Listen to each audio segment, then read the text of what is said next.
Note on acceleration for SPH4C. Acceleration is one of the most important topics of physics, because something that you'll learn that's really kind of neat and cool is that we don't feel or really even notice velocity, but we do notice acceleration. And acceleration is driven by forces, which is our next topic. But acceleration is just the rate at which an object speeds up, slows down, or changes directions. The symbol in the units, I've told you this, at least I've told you the symbol before. The symbol for acceleration is just A, come on, A, with a little vector on top because it's a vector. The units are interesting. They're meters per second squared, which means meters per second per second. And the reason is acceleration is also the rate of change of velocity. So it's how fast the meters per second changes. So very common to mess that up and miss that, but it's important. Okay? And really this units for acceleration leads me to just a quick little sidebar, which we have to get through, which is, we're not doing that yet, the unit conversions. Because you need to have your acceleration in meters per second. Sometimes we go from meters, we get an answer in meters per second, we have to go to kilometers per hour or vice versa. There is a rule, it's nothing to do with 100. If we want to go from meters per second to kilometers per hour, you take your meters per second number and you multiply by 3.6. To go from kilometers per hour to meters per second, you divide by 3.6. So just to show you an example, if I want to go from 100 kilometers per hour to meters per second, I'd say 100 divided by 3.6 is 27.8 meters per second. Okay? And if I want to go from 40 meters per second to kilometers per hour, I go 40 times 3.6. You have to put this on your formula sheet. You have to be able to do it. 40 times 3.6 is 144 kilometers per hour. Okay, so that's a little sidebar. And to do the excuse me, acceleration for calculations, you have to do that. So meters per second to kilometers per hour, you multiply. I always think of kilometers as bigger than meters, so you multiply to make the number bigger. And same as kilometers to meters per second, it's going smaller, so I divide to make the number smaller. However you remember it, but that's what you have to do. And that's going to lead us into our examples. But I do just want to write down the formulas. The three formulas we use is, I've told you this a few times already. Please pause if I'm getting ahead. That's the first formula. This formula rearranged is another formula we use. So all I'm doing here is rearranging that formula to get V1 or V2 by itself. And the third formula we use is a little bit different. But we use it fairly frequently. There's a lot of different formulas that actually do apply to, this is non-uniform motion, by the way. That's maybe important thing to note. Because we're accelerating. Okay. And the most important thing is that when you use these formulas, the velocities must be meters per second and the time must be in seconds. So theoretically, you can say that acceleration is kilometers per hour squared, but that's from a practical point of view, we never do that. We always use meters per second, we always use seconds. Okay? So again, pause if I got ahead of you, but here we go. Let's try an example. So again, pause to write down the example, and then we'll do the question.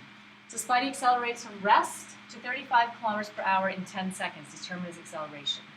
So first of all, from rest, he's starting at 0 meters per second. That's our V1. He accelerates 2, so that's our V2, to 35 kilometers per hour. I can't use 35 kilometers per hour. I have to divide by 3.6. So his V2 is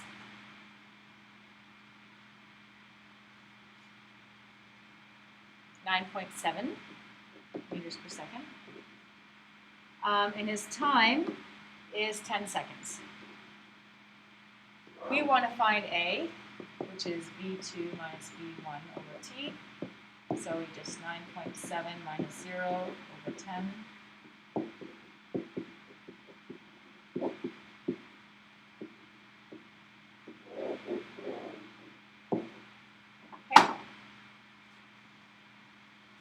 So you sub in v2, the final velocity, v1. So this is final. That's initial. And the time. Okay?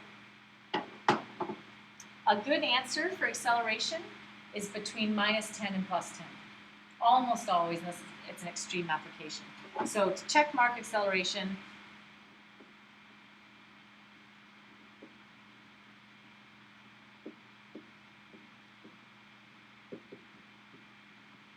almost all the time. Okay, example 2. He was walking 5 meters per second north. When he sees an altercation behind him, he accelerates at 3.5 meters per second squared. So that's my A. There's my A right there. For 15 seconds. Determine his final velocity. Now, when I see these, the north and the south given in the question, I'm going to right away call something positive. It doesn't matter what. I guess we'll call north positive. We usually do. Okay? So you just make a statement in your question, north positive. Then you write down your givens. So we know his V1 is +5 meters per second. We want to find his V2, so we don't know that. We know his time is 15 seconds. And his acceleration is 3.5 meters per second squared. However, it's negative, right? Because of the south, negative.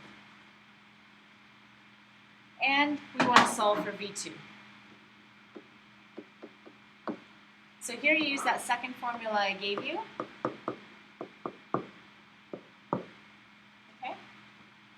And we'll just sub in the numbers and put it in our calculator. Yes, -3.5 times 15. I think we're going to end up with a negative number here. That would be 5 minus whatever 3.5 times 15 is. Minus 52.5.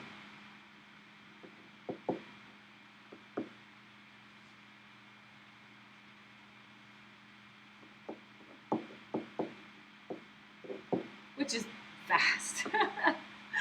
Maybe that wasn't a great question, because traveling at 47.5 meters per second, just to put that in context, multiplied by 3.6 is about 170 kilometers per hour. So it is Spider-Man, but you know, in the context of putting a check mark on something, that's a shaky one.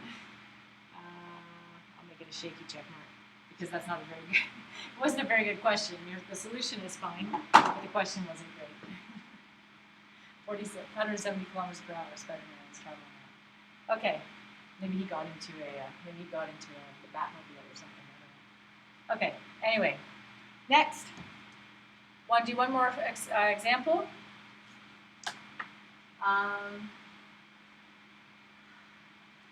We want to find distance this time. So the first thing we're given, and again we're doing norths again, so let's just call north positive. We know his initial velocity. We know his V2, I think. Or no, we don't. We know his acceleration. How do I know that's acceleration, by the way? At the square tells me that's acceleration.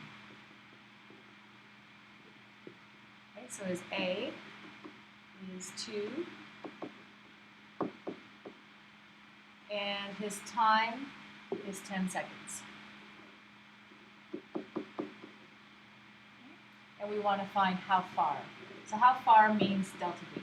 That's his displacement.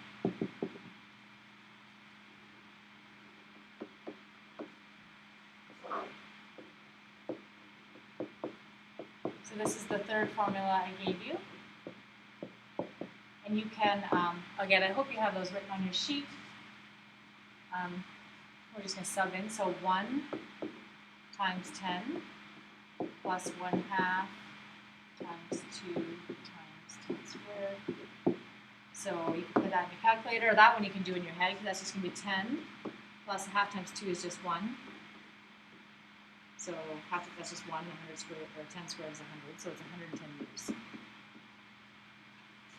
Which is a bit more of a reasonable number, by the way. But well, even still, 10 seconds to travel 110 meters, that's sort of Ben Johnson speeds, but on the other hand, it is Spider-Man. So Okay. Anyway, so that's some examples using using the 3 different formulas, and you'll have some practice assignment questions on those you can work on. Okay, that's it.